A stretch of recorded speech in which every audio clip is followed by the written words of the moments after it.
Today we're going to cover some general puppy tips. Let's discuss potty training. So this takes time. The general rule is you add how many months your dog is and then add 1, and that's the amount and the number of hours they can hold their bladder to the max. So you really want to cut that number in half to be safe. So for instance, if your dog is 2 months old, they can really hold it for about 3 hours. You want to make sure you're taking them out pretty much every hour to an hour and a half. The good news about this is that every month your dog ages, you can add about an hour to that time. Most dogs will not pee or poop where they eat or sleep. You can use that to your advantage. So if you found a lot of accidents in the home, you want to first begin to reassociate that area with food and potentially where the dog is. In terms of confinement, you really want to have a situation with the crate in a specific room that's a small area. Close doors off, and you can use baby gates as well. These are the best times to take out your puppy. After waking up, before going to bed for the night, after eating or drinking, after or during excitement or exuberant play, if frightened or nervous, and after the family arrives home. Remain in the area that your dog is going pee or poop in, and once they do, lavishly praise them for that. A common mistake is to return too early inside the home, and the puppy hasn't really learned yet to fully relieve their bladder. And so, of course, when you bring the dog inside and let them off the leash, they'll go and sneak and go pee or poop again in the home. Do not correct your puppy for a mistake or an accident in the home. Puppies may not associate that correction with going inside, and they may become scared of getting grabbed or picked up. And so what happens is they then learn, okay, well, I'll just go and sneak off to do it. And that's where you usually will find accidents, pee or poop, after the fact. If you do catch your dog trying to eliminate in the home, just go ahead and take them out to the designated space where they should go and praise as they continue to go to the bathroom. If you find a mess after the fact, all you can do is really pick it up. There's really no discipline that you need to do with your dog. In order to clean up the mess properly and not leave any strong scents behind that your dog might mark on, you want to use products that don't have a strong smell, like ammonia for cleanup. They're popular, but they can also be toxic to your dog.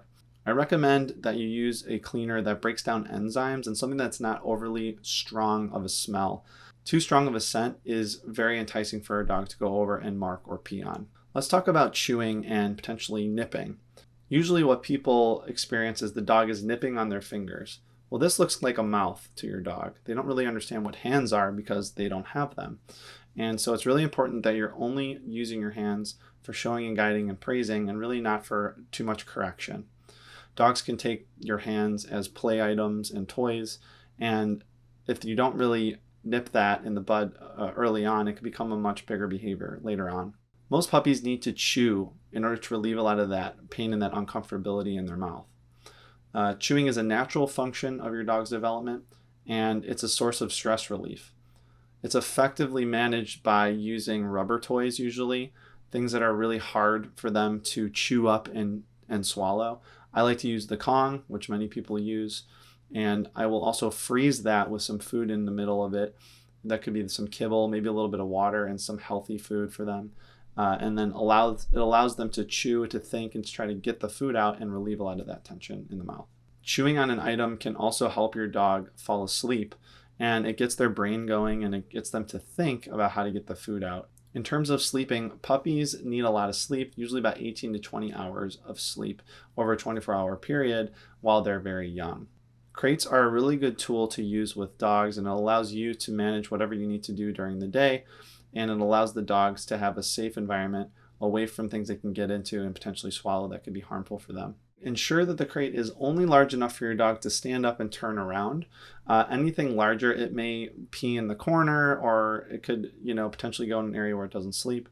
And you can also use the built-in dividers that come with crates that will help you to kind of size it appropriately. And as they get bigger, you can make that space a little bit bigger.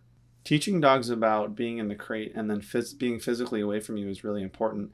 It's typically where a lot of separation anxiety can develop. So what you want to do is work with your dog first to understand that the crate is a safe space for them. It's a place where they can go to relax and sleep. And the other thing that you want to try and work on with them is don't just put them in there and leave the room. You have to first work on separating them yourself from them physically while they can still see you. So if you put your dog in the crate and you immediately leave the room, well, they're going to understand that and they'll learn that that's what happens when they're in the crate. And so they start to think of the crate as a very separate and isolating place, as opposed to something that's just in the home, just another room in your home. Please do not use your crate as a punishment or a timeout. Dogs don't understand what a timeout is. And it can also negatively impact them of how they're seeing that space in that crate. That could lead to more separation anxiety. You can absolutely leave the crate near family or wherever you are throughout the home so they can visually see you. And that was what I was mentioning earlier. And that's really important. And then once you can start to get your dog more acclimated and safe in that space, then you can work on physically distancing yourself from them in different rooms. I do not recommend having the crate in your bedroom. Dogs should sleep in a separate area than where you're sleeping. This is mostly for the puppy stage. Later on in life, if they aren't experiencing any separation anxiety, of course, if it's up to you and you feel comfortable, you can have your dog in your room. But particularly with puppies, you do not want them sleeping in the same room as you.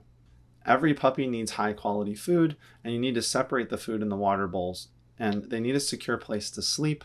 They need a well-made collar and leash and a few toys. Not to mention, your dog needs lots of love and lots of human company and reassurance. Each of these items will play a big role in your puppy's safety and comfort while easing them into the adjustment of your home.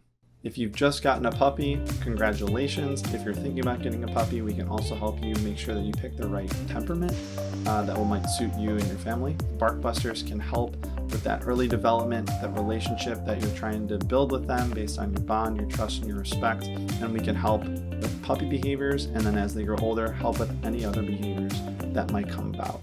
Thank you so much.